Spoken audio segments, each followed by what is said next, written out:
이 안에서 우리는 또 어떤 기업에 대한 공시를 점검해 봐야 할지 오늘도 장우진 팀장과 함께 해볼게요. 네, 팀장님 어서 오십시오. 네, 반갑습니다. 네, 반갑습니다. 오늘은 네. 또 어떤 나무를 유의미하게 심어볼지 네. 첫 번째 기업은 어떤 기업일까요? 뭐 지금 시장 분위기랑 조금 동떨어지긴 한데 글로벌 텍스 프리라는 회사입니다. 글로벌 텍스 프리. 네, 지난번에 한번 얘기 드렸던 것 같은데 VIP 자산운용이 계속해서 장내 매수를 하고 있어요. 네. 여기가 뭐 장기 투자를 하는 이제 운용사이기 때문에 이쪽에서의 장내 매수는 좀 관심 있게 보고 있는데요. 일단 글로벌 텍스 프리의 사업 내용을 좀 아시나요? 그러니까 글로벌 텍스 프리, 텍스 프리라는 이름이 붙어 있는 것처럼 이제 면세 사업을 하는 회사인데 특히나 이제 그 롯데나 이런 신세계처럼 사전 면세점이 아니고 사후 면세점. 사후? 네, 그러니까 저희가 구매를 한 다음에 그러니까 애초에 할인된 금액으로 사는 게 아니고 구매를 한 다음에 텍스를 환급받는 형태거든요. 이런 비즈니스는 크게 보면 이제 공항에서 환급을 받거나 아니면 시내 특정 사이트에서 환급을 받거나 네. 아니면 직접적으로 그 매장에서 환급을 받는 즉시 환급 이 세 가지 형태로 구성이 되고 있어요. 그러니까 그런 비즈니스를 한다고 보시면 되고 부가가치세를 환급해 주는 거기 때문에 부가가치세 10%를 환급을 받는데 그 중에서 30%를 수수료로 뗍니다. 그러니까 총 물품 가격의 3%가 이 회사의 수수료라고 생각하시면 돼요. 근데 전반적으로 이제 상황을 보시면 텍스 프리이기 때문에 관광객이 유입이 되면 좋은 회사, 비즈니스라고 보면 되는데 비즈니스의 포인트가 지금 굉장히 많아요.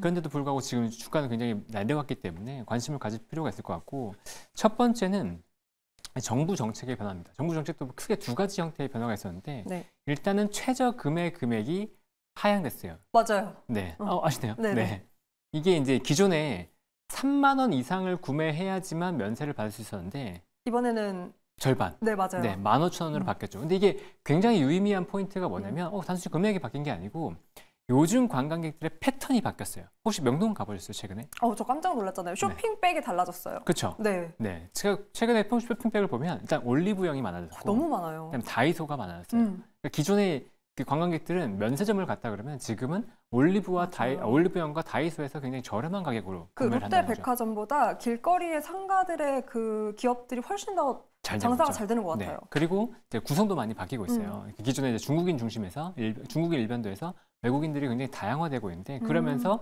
전반적인 소비 자체가 패턴 자체가 바뀌고 있다라고 볼 수 있는데 네. 그러면 다이소와 올리브영에서 사봤자 얼마를 사겠어요? 맞아요. 네. 그런데 그 금액이 3만 원에서 15,000원으로 내려왔다는 건 이제 면세를 적용받을 수 있는 그러니까 대상이 훨씬 많이 늘어난다는 거예요. 그러니까 이 수혜를 볼 수 있는 게 지금 글로벌 텍스 프리가 됐다는 거죠. 그러니까 사후 면세점이고 즉시 환급을 받는 대상인 거잖아요. 그러니까 이게 사전에 애초에 할인된 가격으로 사는 게 아니고 부가가치를 환급받는 거기 때문에 이런 올리브영과 다이소에서의 외국인 매출이 늘면 늘어날수록 글로벌 텍스 프리의 매출이 당연히 같이 늘어난다고 보시면 됩니다. 이게 첫 번째 포인트예요. 그러니까 두 번째는 이 구매 한도 자체가 상향이 됐어요.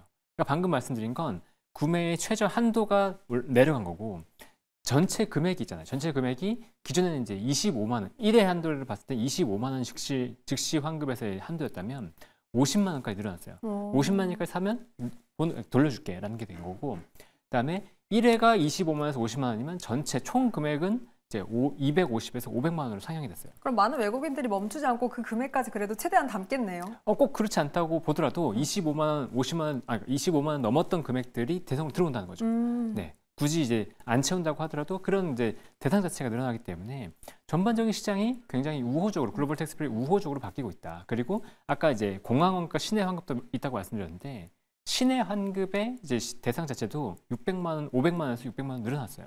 그러니까 글로벌 텍스 프리 입장에서는 지금 시장의 환경이 굉장히 우호적으로 바뀌었다라고 볼 수 있는 거죠. 네.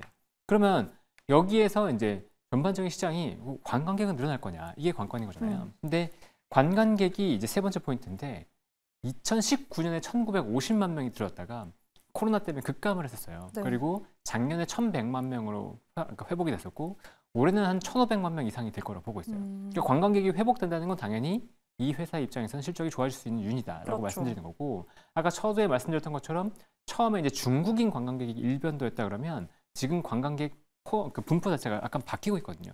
그렇기 때문에 이 관광객들이 사전 면세점이 아닌 사후점 면세점으로 가고 있다라는 것들이 굉장히 중요한 포인트다라고 얘기 드릴 수 있는 거죠. 그러니까 지금까지 이제 얘기된 것만 하면 이제 국내 사업에서 네. 전반적으로 상황이 좋아지고 있는 거다라고 얘기해 드릴 수 있을 것 같고 그다음엔 해외 사업도 하고 있어요. 해외도 이제 일본과 지금 미국, 프랑스 쪽에서 사업을 하고 있는데 특히나 프랑스 쪽을 좀 관심을 줄 필요가 있거든요. 근데 프랑스 같은 경우에는 그 2018년에 심플리 텍스 프리라고 해서 프랑스 회사를 인수했고요. 지금 100% 자회사인데 이 회사는 지금 영업이익률이 35%에 달합니다. 이게 굉장히 중요한데 우리나라 같은 경우는 부가세가 10%잖아요. 네. 근데 프랑스는 부가세가 20%예요. 20%에 30%를 받기 때문에 총 물품 가격의 6%가 수수료입니다. 수수료가 자체가 일단 높잖아요. 그러니까 수수료가 높으니까 당연히 영업이익률이 높을 수밖에 없어요. 그러네요. 본업의 비즈니스의 총 영업이익률은 한 13% 정도인데 프랑스의 사업은 35%라는 거죠. 그럼 프랑스 사업이 그러니까 커지면 커질수록 영업이익률이 높아지면서 실적이 좋아질 수 있다는 거잖아요. 근데 프랑스는 올해 파리 월드컵이 있습니다.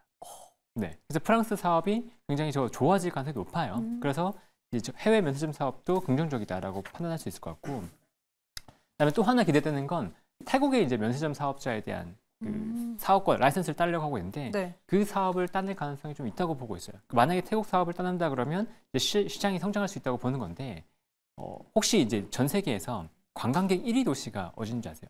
어디입니까? 방콕입니다. 아, 방콕. 굉장히 의외죠. 의외네요. 네, 굉장히 의외인데 태국 방콕이 관광객으로는 1위예요. 오. 그리고 아시아 국가 중에서 이제 관광객이 제일 많이 들어오는 국가가 역시 태국입니다.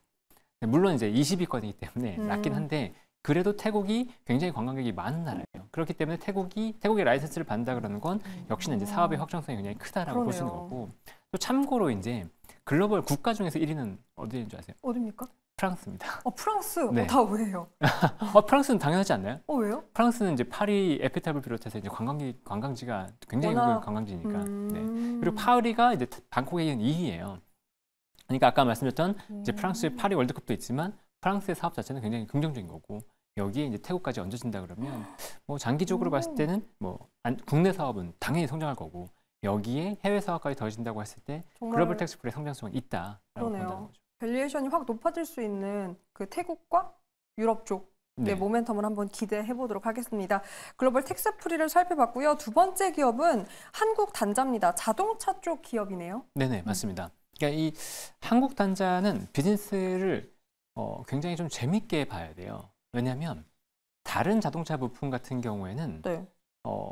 일단 이제 엔진을 사용하던 자동차에서 전기차로 바뀌면 부품 사업에서의 매출이 감소한 업체들이 상당히 많거든요. 근데 한국 단자 같은 경우에는 정반대예요. 왜냐하면 한국 단자의 비즈니스인데 단자라는 거잖아요. 단자가 뭐냐면 이 커넥터를 의미해요. 커넥터라고 한다 그러면 연결시켜주는 거잖아요. 그래서 연결시켜주는 부품이기 때문에 전기차가 되면 연결하는 게 얼마나 많이 늘어나겠어요. 오히려. 네, 그렇죠. 그렇기 때문에 전선이 기하급수적으로 늘어납니다. 지금 이제 판단되는 건 뭐냐면 기존의 자동차 대비해서 하이브리드 카는 1.5배 정도의 커넥터가 들어가고 전기차는 2배 정도의 그 커넥터가 들어간다고 해요. 그러니까 이것만 하더라도 일단 수량이 늘어난다는 거죠. 큐가 늘어나는 건데 여기에 전기차 배터리는 고전압이에요. 기존에 사용하던 뭐 납축전지에서 들어가는 이 배터리 용량과는 차원이 달라요. 그렇기 때문에 고전압 배터리는 가격이 비싸요.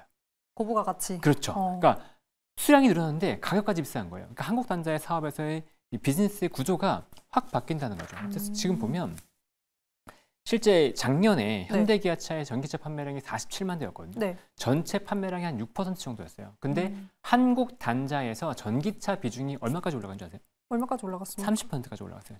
자동차 커넥터 중에서. 그럼 영업이익률은? 좀 높아져. 약간 개선됐죠. 근데 지금 보면 이 상황이 뭘 의미하느냐? 전기차가 월등히 매출이 높다라는 걸 의미하는 거예요. 전기차 차량 한 대당 판매되는 이제 부품 자체가 월등히 높다라는 걸 의미하는 거고 여기에 전기차 단순 커넥터가 아니고 신규 부품 2개가 추가로 들어갔어요. ICB라고 해서 인터커넥트 보드, 그러니까 고전압 배터리에 각 셀을 연결해주는 이 커넥터 그 부품이랑 그다음에 BDU라고 해서 배터리를 이제 배터리 전압을 차단해주는 부품 2가지가 새롭게 들어가거든요.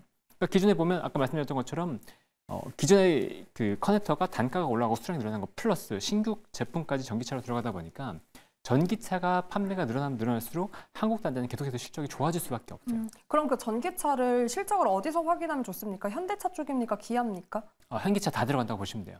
네, 현대기아차의 한 60% 정도를 여기가 담당하고 있기 때문에 네, 전반적으로 실적은 계속해서 좋아질 수밖에 없다. 그런데 24년 기준 PR은 한 7배 정도 되거든요. 그러니까 뭐 장기적인 성장성을 봤을 때는 계속해서 긍정적으로 봐야 된다라고 말씀드린 회사입니다.